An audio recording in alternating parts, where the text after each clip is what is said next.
Today's video is one that I've wanted to make for a very long time, but up until now, I have been addicted to smoking weed, and it has been 7 years since I began, but today marks 1 month free. On the 2nd of last month, I decided to quit, and I'm going to tell you why I decided to quit and how I was able to quit and how it's impacted me so far.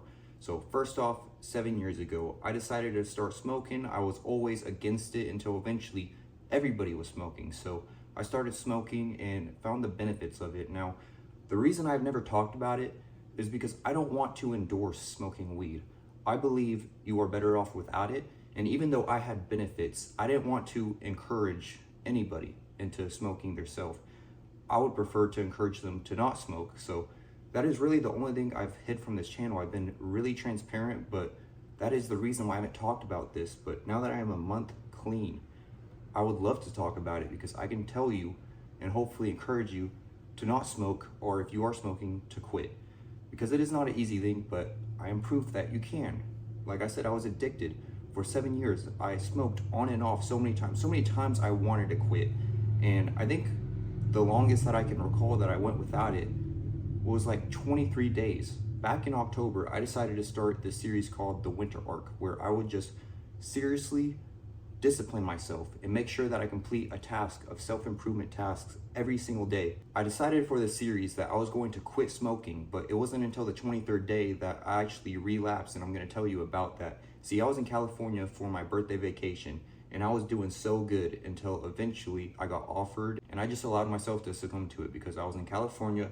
It was for my birthday, so I figured treating myself would be more beneficial than harmful. Well, I actually didn't even finish the whole winter arc. I didn't go the whole month completing these tasks. I was doing so good. It was not easy making sure everything was done every single day, but as soon as I started smoking again, I lost my consistency. Now you can go back on my channel and see all 22 days and everything I did, and you see it just stops, and that is the reason why. So I admit it has held me back in a lot of ways, but it also helped me in a lot of ways, and I always justified it for those reasons. Now since the start, the main reason why I've always justified it is because it gave me thoughts that I wouldn't have when sober. And these thoughts can be super beneficial, super creative. It's like I have one lens, and that is my sober lens. But whenever I smoke, I have a different lens, and I can look at things differently and gain different perspectives. Some perspectives that I feel are super valuable and can really improve my life. The problem with that, the caveat, is it impairs my cognitive function. So I'll have these awesome ideas, but I wouldn't be able to carry them out. And it really impaired my thinking and my speaking abilities. Ever since I quit, I'd say a couple of the main things that have really improved is my speaking ability. Like before, I would make these videos, but I'd have so many cuts. I wouldn't be able to talk for a long amount of time without messing up. And it's because I smoked. But now, since I quit smoking, I'm able to just think more clear and therefore speak more clear. Now, it is true, I don't get those super creative thoughts / epiphanies than when I did smoke. But the problem is, even though I got those epiphanies, I wouldn't be able to apply them. Now that I am sober and I have one lens, I can focus and max out this lens. There's a lot of analogies that I've always wanted to use for this, and I could go into this for a very long time, but I just kind of want to keep it simple. So I'm going to go into why I quit smoking. See, I had nobody that I looked up to telling me to quit, to encourage me to quit. See, I knew in the back of my mind that I probably should, but I always just justified it. So eventually I decided to do something that I've wanted to do for a very long time, and that was tell my dad. Now mind you, my dad's relationship with me is not normal. Like, I have barely met him, and I've known him obviously my whole life, but I've always lived far away in a different state. I just haven't had a lot of time with him, and he just looks at things a lot differently. He's like a straight arrow. I know he's super against smoking and drinking. I just didn't want to have his limited perspective of me tainted in that way because he doesn't know me fully. He doesn't know my story. So if that is one of the few things he knows about me, it's just not going to be a great image. But eventually I decided to tell him, and I feel super relieved, and he was super cool about it. He told me that he was in my shoes before,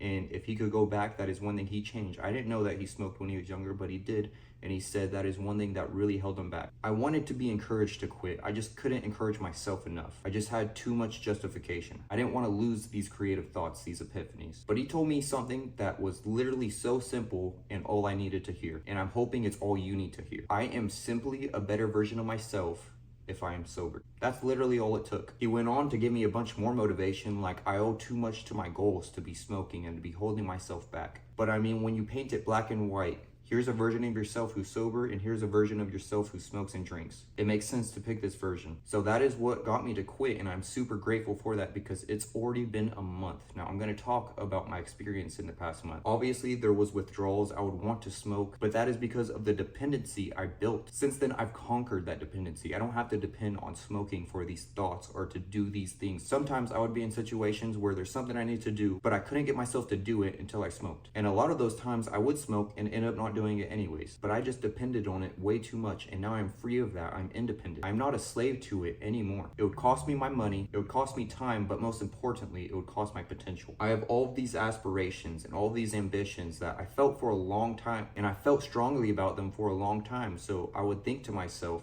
I should be a lot further than I am. What if the reason why I'm not there is because I've been holding myself back in this way? There is only one way to find out, and that is to become sober. Now, this video is about weed. I've never really struggled with being addicted to drinking. I've drank before. I don't drink anymore. I don't really care for it, and I'm very grateful for that. But I'm sure these concepts apply the same. So I am 1 month sober, and I continue to be for the rest of my life. I don't plan to relapse. Now, obviously, I don't know the future. Maybe I will smoke one day in the future, but hopefully before that happens, if it happens, I'm able to prove to myself that this was the right move. So far, I've gained so much clarity. Like I said, I can talk to this video for a lot longer time without messing up than if I was smoking. Our intelligence is super important, and I really prioritize mine. So if not smoking improves my intelligence, it's obviously the clear choice to make. Smoking not only impaired me with my intelligence, but also my discipline, and that is super important. Now, I'm not the most disciplined person, but I feel like I've improved a lot since I quit. And in my mind, the further I get from the day I quit smoking, the better I will become at improving myself, the more disciplined I will become. There was a video that I watched a while back, and this guy interviewed a millionaire, and he's like, what are some habits that you use to become successful?